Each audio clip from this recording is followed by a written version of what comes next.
it would be helpful, I think, to us to have some kind of conversation with other leaders across the state about what the best practices have been for those triage moments in these leadership transitions. You know, like what is the best way to fully engage quickly these you know, the new superintendent, his team, but also these principals and administrative staff who've been moved into different leadership roles, who we know very quickly in, you know, pre-budget cut mode, we've got to get in and have a real a meaningful conversation with and build meaningful relationship with. I think hearing from other people in the state about how they've done that would be really helpful. Oh, well, just one other need that I would put out, and this is sort of maybe something for Sherron, but you know, in Osceola County, our legislative delegation has, over the past couple of years, really started to gain some serious power, I think, in the legislature. And you know, one example of that is Mike Horner, who is I think the chair of the Economic Development Committee in the House now. And I've seen, you know, there's some real linkages between these conversations about economic development and arts and cultural cultivation and experiences, and of course arts education moments in school. So I think it would benefit us to have a sort of a more county-specific strategy session that says, okay, here's the legislative delegation at the state level, here's the congressional delegation, and of course here's the school board. Who should our targets be for focused outreach and relationship building, and what would the messages and advocacy look like specifically for them? I think that kind of brainstorming moment wouldn't take too long, but it would help us really get focused in and start to leverage some of this like history and infrastructure that we've built over the last couple of decades. Sherron, what would you want to respond? Yeah, and I think, Joe, you bring up a really good point, which is that when you're dealing with policymakers, because in Florida we have term limits, and as you said, the turnover, whether it be principals or whether it be superintendents or legislators, this is an ongoing process of building relationships, and that's one of the challenges that we had when term limits kicked in, was that we had finally gotten so many really supportive people who finally connected all the dots and who understood the value of arts and arts education, especially the economic and qualitative and tourism and all those things that we have been talking about. But I think what happens many times to advocates is that we build those relationships, and you have to understand that a lot of times, too, people jump from one office to another office to another office. And so it's not, some people tell me, well, it's just not worth my time, building relationships with these policymakers. But I think it's just critically important that you always know when you're going into building a relationship that for the moment it's important, but it also is going to be hopefully something that they're going to know somebody else who's just gotten elected, or they get elected to some other office.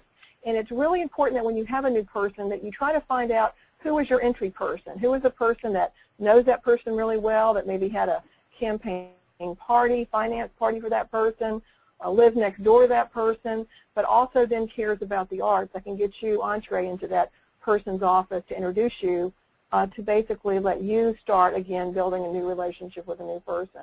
That is something that all of us as arts advocates dealing with policymakers in all those different governmental levels, we always just have to have the kind of attitude that there's always going to be new players constantly coming into the system that we have to reach out to. And if you know somebody who knows them that can get you an introduction to them, that is certainly a much quicker way to go than you trying to beat the door down and don't have any kind of access to that person at all.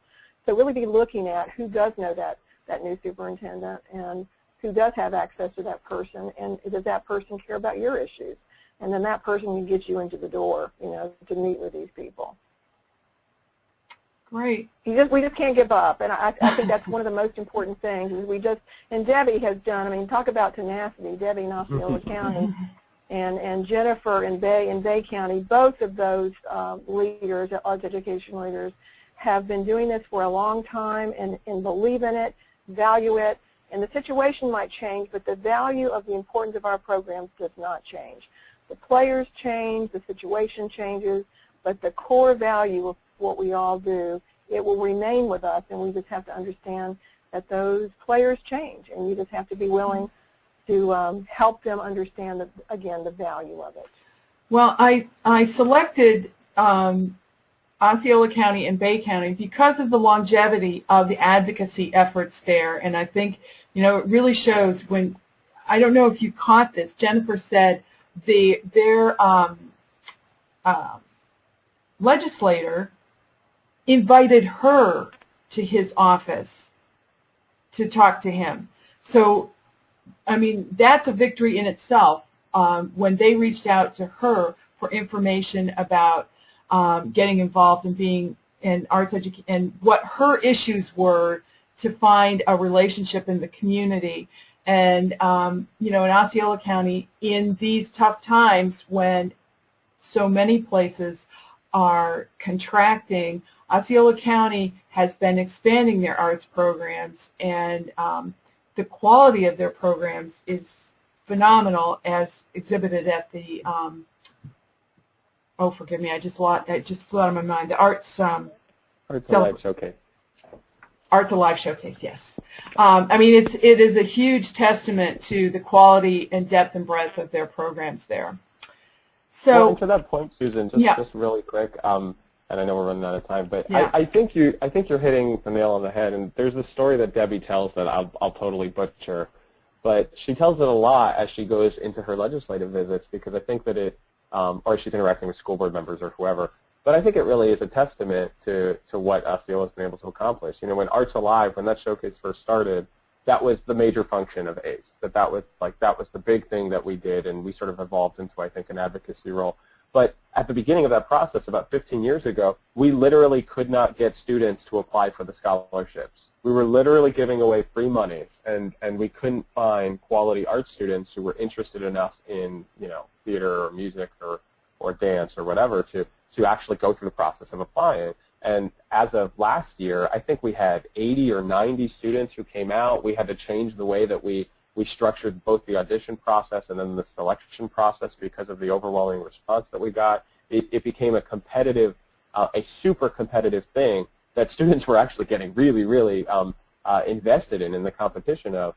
And I think that what that is a testament to the advocacy side, that the programs have expanded, they've improved, they've created enough opportunities at schools, you know, K through 12 in the district, so that there is a feeder program that are putting people into this space where they can actually compete for those scholarships. And that maybe is one of the most compelling things that we've been able to demonstrate, is that the longevity of all of this has shown that we really are making an impact. And as that impact is shown, not just in testing, but in the quality of the art that's coming out of the district, we can't see it attrition. We've got to hold the line on it. Yeah,